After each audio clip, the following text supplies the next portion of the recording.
सोलापुरातील सुप्रसिद्ध रुग्णसेवक लादेन यांचा खजुरा गया बिहार येथे ॲम्ब्युलन्समधून येत असताना भीषण अपघात झाला। हा अपघात दिनांक 9 जुलै 2025 रोजी रात्री 11:30 वाजण्याच्या सुमारास घडला। या अपघातात रुग्णसेवक लादेन उर्फ जहांगीर अब्दुल रजाक शेख व सोबत असलेले ॲम्ब्युलन्स चालक मित्र मोहम्मद रफिक गुलजार हे दोघे जखमी झाले।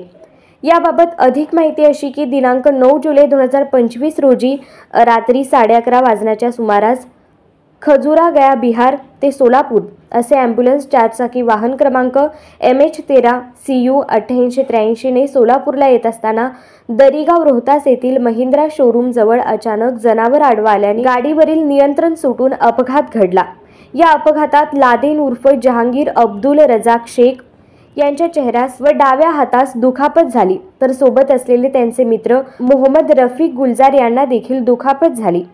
त्यांना सरकारी दवाखाना दरीगाव रोहतास येथे उपचार करून पुढील उपचारासाठी खाजगी दवाखाना life care hospital Rohtas Bihar येथे उपचार करून पुढील उपचारासाठी दिनांक 12 जुलै 2025 रोजी सोलापुरातील श्री छत्रपती शिवाजी महाराज सर्वोपचार रुग्णालय अर्थात सिव्हिल हॉस्पिटल येथे दाखल करण्यात आले आहे।